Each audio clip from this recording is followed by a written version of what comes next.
Hello, everyone, and welcome to another episode of the Ignite podcast. For those of you who don't know me, my name is Josh Stone. I'm the founder of Ignite Coaching. I work specifically with leaders and business owners in the engineering industry to help them build and scale amazing teams of businesses. So today, I want to talk to you about why it's important, or firstly, how to get really clear on your ideal client. And I sort of want to start today with, well, why is this important? So today we're working with how to get clear on your ideal client. Now, the reason this is important is because I see so many leaders and business owners out there spending so much time running around after different clients and chasing different types of clients, and they aren't clear on their ideal client and who they really want to work with and who they really want to help support, etc., etc. And the reason today is so important is because we want to get really laser focused. We want to be more efficient in business than less efficient. We want to get really clear on our ideal client and who we're working with in order to streamline our systems and processes. And I work with all of my clients around this concept of really, until you hit either in your team or in your business 3 million a year in revenue, you shouldn't be working with more than one ideal client. So I'll say that again.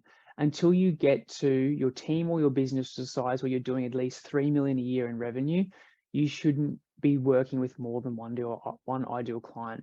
Meaning, till you hit that 3 million year mark, one ideal client. And I want to dive into today in terms of today's podcast, in terms of why this is important and why you should take notice and why you should consider implementing this strategy in your team or your business.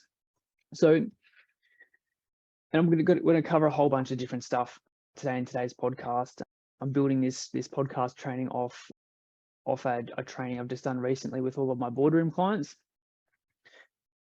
So we want to focus our effort and attention. We want to focus our energy, and we want to get really good at doing a small number of things. I think so many of us in the engineering industry, or so many leaders and business owners in the engineering industry, fall prey to being generalists and not specialists.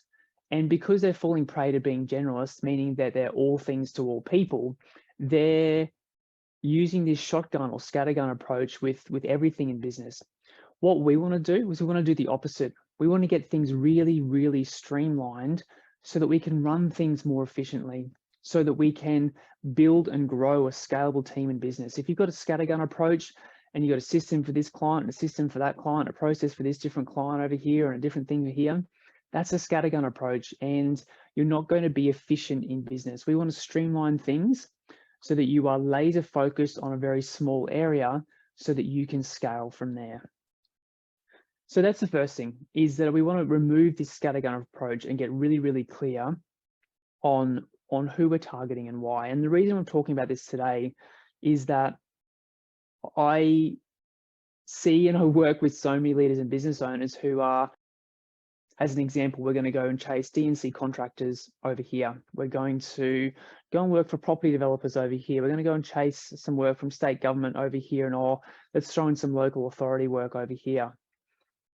The problem with this approach is that for the D&C contractor over here, you need to build a whole system and process into your team or business to service and serve that particular client.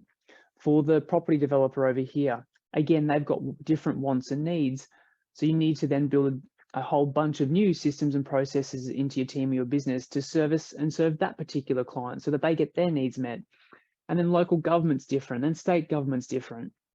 And so we think that we're leaving money on the table by not pursuing all these different clients, but in actual fact, we are creating, in just that example, 4 times the amount of work in terms of building systems and processes and getting your team or business serving that particular client. So that's the first thing. Well, that's probably the second thing. So I'm sorry so far. We have this scattergun approach, and we're not clear on who we're pursuing. We're building all these different systems and processes, thinking that we're capturing market share, but really until we hit that 3 million a year mark, we are just being inefficient, and we are just slowing down our growth to hit that 3 million a year mark. So we are, by this scattergun approach, slowing ourselves down in terms of our business growth. So we want to get really laser focused on working with one client, one set of pain points, one set of problems, one way of solving that particular client's problem. And we just want to do that over and over and over and over and over again. I think one of the biggest shortcomings with business owners is they get excited by this new opportunity. They're starting down the path of property developers as an example, and they're like, oh, I've done that for a couple of years. Oh, there's a really big opportunity over here in state government work, or it's a really big opportunity over here in mining, or wherever the next bright and shiny thing is.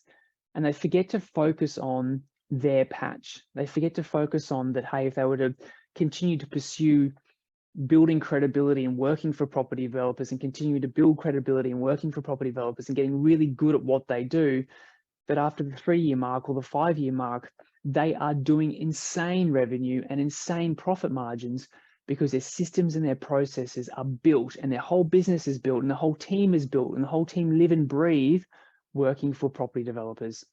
They know their world inside and out. You're creating systems and processes. You're refining them. You're getting better. You're training your team. You're bringing on more team. You're training your team. You're bringing on more team. You're getting a really amazing reputation for the work you do in that particular niche of property developers, which is the example I'm using for this podcast. So we get distracted, and after 2 years, we go off and pursue into the mining or into D&C contractors or wherever else, and we've missed out on refining and getting really good in our space. So be aware of the bright and shiny syndrome in terms of wanting to pursue all these different clients, because you think, the more clients you have on, the more different array of clients you have on your books, the more you're diversifying, et cetera, you're just creating a headache for yourself, and you're slowing yourself down in terms of your growth potential and growth trajectory. So we want to get really clear on this one client that we're going to work with for as long as it takes for you to build a really successful, scalable team and business. So it's really important that you like working with this client, that you have experience working with this client, and that you have credibility in terms of, helping this client solve your problems. So I want you, out of today's podcast episode, to get to at least come away with, okay, instead of chasing 4 different types of clients, I'm just going to focus on one. And what I want to do with you now is kind of step you through the process. So I'm going to come back to my training guide that I built for my boardroom clients, step you through the process in terms of how to get really clear on your ideal client. So the amazing thing with this strategy that we're talking about is that the more that you can focus on one particular client, the better you get at solving their problems. The more that you talk about how much you solve this client's problems, the more other of those same clients are going to want to come to you. They don't want to work with generalists in the marketplace who are all things to all people. Clients want their problems solved by specialists, people who know their world inside and out. So again, the more that you're doubling down on working with this particular client, understanding their world, refining, getting better, refining, getting better, refining, getting better, the more that you're going to build an amazing reputation in the marketplace for this particular client and how you solve their problems. I think most people don't want to do the boring stuff, the repetitious stuff, the same thing over and over again, building a checklist and a system and doing the same thing over and over again. People get bored with that. And I think that's one of the biggest sabotages I see to growth and success, is not wanting to get down and just not getting down dirty, but getting down and just doing the same thing over and over again. Because doing the same thing over and over again builds skill. Repetition builds skill. And the more you do the same thing over and over again, the better you get at it. So let's get okay doing the boring stuff. And let's go get okay doing the same thing day in and day out, because that's what builds success. That's what builds successful business, because the same thing day in, day out means we're refining, we're getting better, we're learning, we're evolving with that one particular client. That's what builds success. That's what builds amazing revenue. That's what builds amazing profit margins. All right. So to kind of walk you through the process with getting really clear on your ideal client, you have to sort of step back And, you know, we're coming into the end of the year. This could be a great time for you to do this if you're thinking about either changing clients or you're thinking about narrowing down. I really obviously recommend that you do. Have a think about, you know, well, what work are you passionate about doing? So ask yourself, what work am I passionate about doing? What outcomes do I like creating for my clients?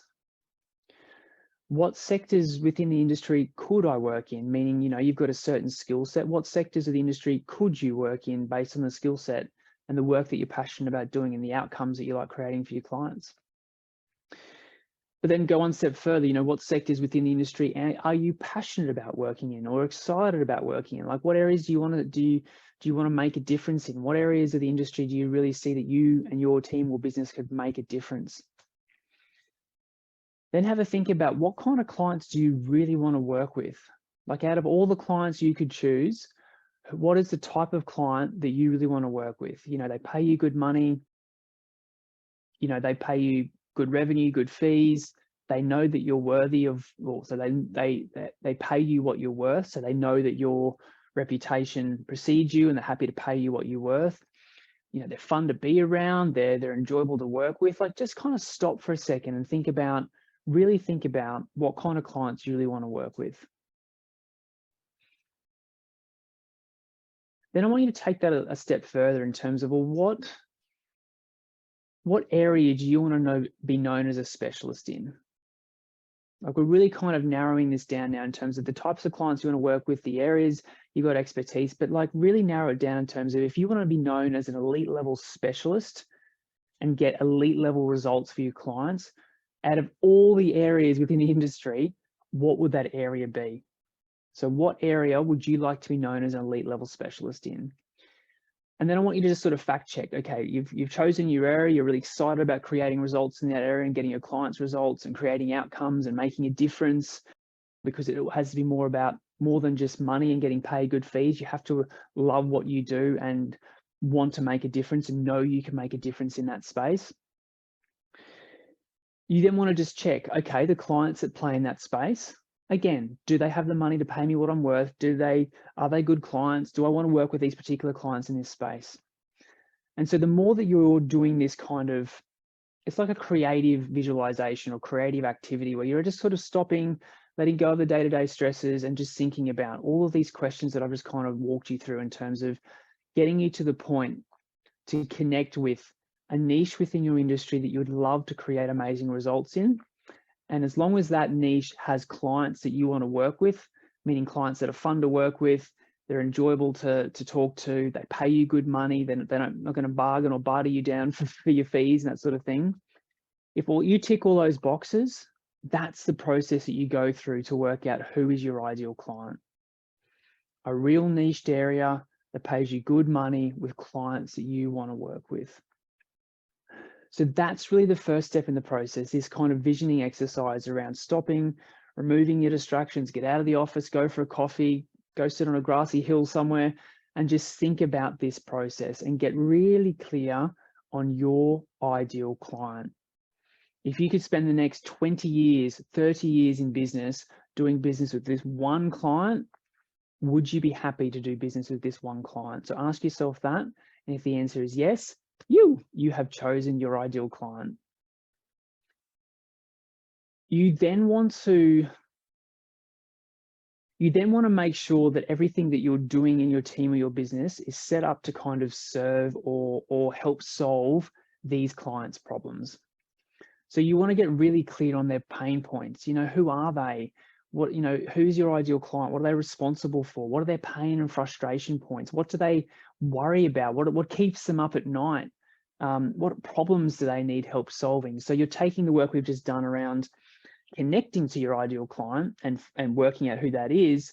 We now want to take that further in terms of, okay, who is my ideal client and what sort of problems do they have? What pain and frustration points? What worries them? What keeps them up at night? What problems they need help solving? What are their aspiration points? And then once you've written all that down, how can you help solve those problems? How can you start to build a system, build a team, build a business, build a reputation, build results to solve those clients' pain points, to solve those clients' aspiration points. So they're not being kept up at night anymore because they know that they've got you on their team who is helping solve their problems.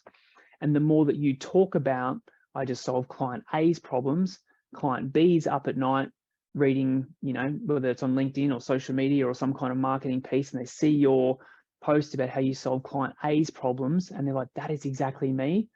All of a sudden, you've got people, client B, client C, client D, reaching out to you because you are talking about how much you solve your clients' problems and how much you help them achieve their aspiration points. So we talked about your ideal client, getting really clear on that. Then we talked about getting really clear on your ideal client's pain points, aspiration points, and how you help solve those problems.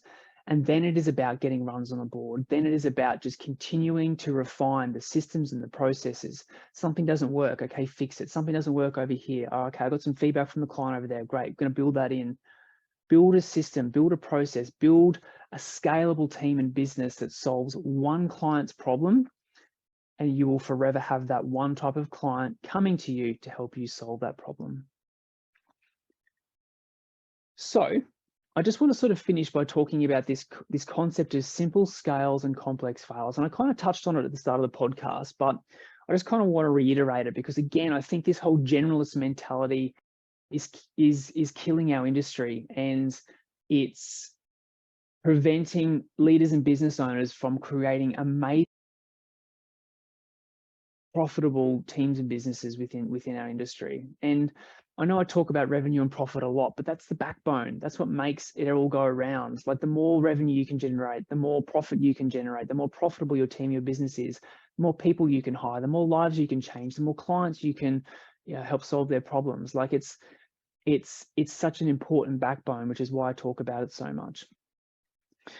So simple scales, complex fails. So I talked about at the start, 4 different types of clients, 4 different systems, 4 different processes. You think about the onboarding process for a new client.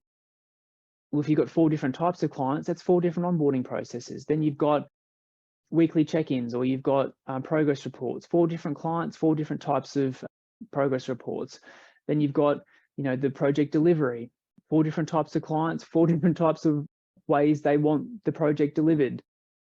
Handover, like all those sorts of things, we just don't think about. We don't stop and take the time to think about it, but it is just killing your growth and killing your success, having all of these different clients. Focus on one, have one ideal client, one set of pain points, one set of problems, one way to solve it, which is your team, your business, the systems and processes that you've built, until you hit 3 mil.